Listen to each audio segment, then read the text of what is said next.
Origami King is the closest we've gone to a traditional Paper Mario since Thousand Year Door. It's really almost there. All it needs is a couple story tweaks and the traditional battle system, and while I was replaying the game for the weaponless video, I came up with all the fixes that I think are required to turn this into a traditional Paper Mario. Before I start though, I'd like to mention that I have absolutely no modding skills, so I can't visually represent any of my ideas. But if anyone watching this is good enough at that type of stuff and willing to make my ideas into a reality, please tell me. Alright, let's make Origami King into a traditional Paper Mario. So, first off on our list is a little dilemma. We have two battle systems that we need to work with. The regular ring is what we're going to end up replacing with the battle system from Thousand Year Door, but I'm going to leave the boss battle system the same. And the reason for that is entirely related to how we're going to handle the partners. Since they now actually need to participate in the battle instead of standing around and attacking at the end of their turn, we're going to need to make a distinct moveset for each one. Thankfully, we only have 5 true partners to work with, 6 if you count Bowser Jr., which I don't. So let's begin with Olivia. Immediately, she needs to be unique from all the other partners, as she's the only one who's Origami, and it's also the reason I've kept the boss battle system. You know how when you defeat any of the Velumentals, Olivia gets the ability to transform into them? Well, why not make those the special attacks from the previous games? The streamers don't have any magical capabilities unlike the Crystal Stars or Star Spirits, so the Vels are perfect for filling in this gap. Each of the attacks will be similar to how they work in the game as is, just within the context of TTYD's battle system.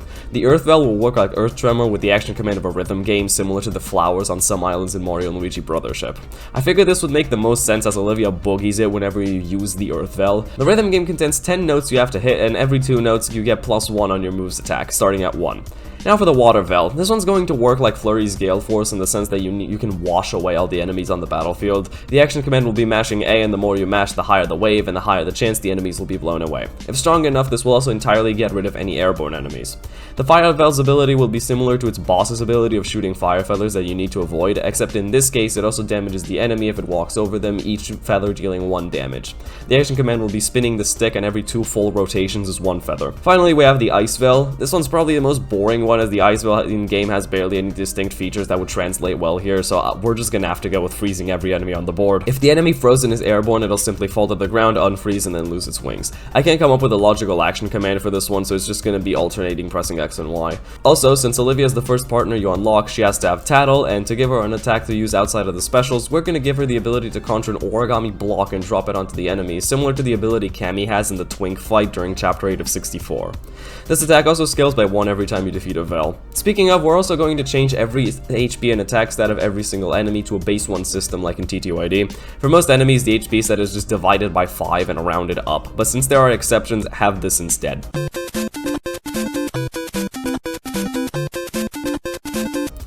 And finally, the stats. Olivia's HP will start off at 10 and increase by 5 with every Vel. The Origami block and Tattle are both free, and the Vel moves will work exactly like the specials in TTYD and 64, with the Earth, Water, and Ice ones costing 2 SP and the Fire one costing 4. Alright, that should be it for Olivia. Time for Bobby, whom I have very special plans for. So I'll get the stats out of the way first. Because he's a bomb, he starts off with 20 HP and 1 defense. As for abilities, we're going to keep his body slam and make the action command like Bomb Best from 64. For his second ability, I'm going to take advantage of his personality and give him a self-heal that I'm going to name Unwind. It costs 3 FP and has no action command, he just heals 5 HP at the cost of his turn. Alright, now it's time for probably the only real story change I'm going to make. Instead of Bobby not being able to do much because he's just an ordinary bear bomb, I'm going to tie that to him not having his fuse. Everything plays out the exact same until the moment where he would have to sacrifice himself, but since we're making a traditional Paper Mario and Bomb and Bobbery aren't affected by this, we can just play by their rules and not have to kill off Bobby. In fact, we can do this to our advantage. Now that he has a fuse, Bobby can explode again, and this grants him 2 new abilities. The first is just Bomb, which is the same as Bobbery's from TTYD, just costing 1 FP instead of being free because we already have a free move. It also uses Bobbery's bomb action command from TTYD. The second one is Explosion, which is going to be an AoE that costs 7 FP and deals 7 damage to everything, at the cost of it also damaging Mario for 3 HP. Along with the new moves, Bobby also gains an extra 15 health, bumping him up to 35 total. Of course, with this, we're going to have to sacrifice the emotional moment in the breezy tunnel, but I have a fix for this. Instead of Olivia being sad about Bobby's death, we can have her be sad about her brother attempting to get rid of her. We can see that this affects her after the stapler battle, so instead of having it there with Bowser, we can have it here with Bobby, and instead have her be nervous to face her brother instead when we're with Bowser in Chapter 6. This way we keep both emotional moments and Bobby alive without sacrificing too much. Now, I'm gonna jump around in order here and do Kamek now. First of all, he's only gonna have 20 HP as he's a wizard, but whenever you have him out, your FP capacity will grow by 10. He's also going to have a full arsenal of moves right off the bat. First, his actual in-game move, which I'm going to name Black Magic, costs 5 FP and deals 5 damage to everyone on the board. It's not free as it would be way too busted, and by this point of the game, you probably have enough FP for this not to really matter. Also, the action command works like the showstopper from TTYD. The other 3 moves I'm going to give him are all going to be status-based. Just like the fight with him in Color Splash, I'm going to give him Shrink, where for 4 FP he can halve the attack stat of 2 enemies on the board up to the player's choice. The action command is spamming down on the control stick. On the exact opposite side of the spectrum, I'm going to give him Enlarge, where for 4 FP he can make Mario big for 2 turns and double his attack. The action command for this is spamming up on the control stick. These 2 moves also cannot be used together. If the enemies are shrunk and you use Enlarge, they'll go back to normal, same goes the other way around. If Mario's big and you use Shrink, they go back to normal. Finally, Hide. It works like a TTYD boost sheet, works for 1 turn and costs 4 FP. Professor Toad was by far the hardest to come up with moves for. The stats aren't much of a problem as he can just copy Kamek, 20 HP and 0 defense. I thought about making him the tattle partner instead of Olivia because he's pretty much a walking dictionary for chapter 3, but then I realized that it's a horrible idea to unlock the tattle partner halfway through the game, so here's this instead.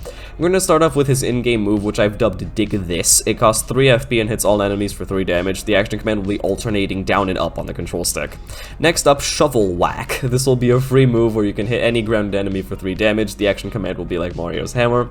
And for his last move, I'm going to give him Mural Shield, where for 3 FP he can put up a 5 HP shield that functions like Hoops' Shell Shield from TTYD. Finally, for the partners, we got Bowser. First of all, he has to have the highest HP and defense stats, so I gave him 40 HP and 1 defense. For moves, I decided to get inspired from all of his previous appearances, be it as an ally in Super or as a boss in 64. First off, I'm going to give him a Fire Breath attack, where for 6 FP you can deal 5 damage to all grounded enemies. The action command is just to mash A. Next up, we're going to have 2 physical moves, both inspired from the final fight with him in 64, Sit and Slap. Sit will be a single target move, where for 7 FP you can literally crush an enemy, dealing 10 damage to it. The action command will be similar to Rally Wink, except he uses all 4 face buttons instead of just A and B. Slap will be once again a single target move, except it'll cost 4 FP, deal 3 damage to an enemy, and inflict the Dizzy status for a turn. The action command will be spamming left on the stick. Finally, I decided to make use of his Koopa Troop by giving him Army Call. It functions similarly to Stampede from TTYD, except it costs 6 FP and adds 1 point of damage for every 2 presses of the ZL and ZR buttons. Alright, now we finished talking about each partner, let's discuss Mario for a bit before wrapping everything up. Since Origami King doesn't have badges, we're gonna need to replace the badge points with something, and the only thing that would make sense here would be accessory slots, where you would start off with 1 and end up with a max of 12. I'm also going to change the HP and defense accessories. Here's a picture of what each one does now, because telling you would take forever. And those are really all the changes that I think Origami King would need to be a traditional Paper Mario. Obviously, there's still some analytical stuff left to decide, such as how much XP each enemy gives and how that should scale throughout the game, where I should put the hammer and jump upgrades, but I'm not gonna bother with that right now because I already created a moveset for every partner and now I want to go to bed. Thanks for watching. Goodbye.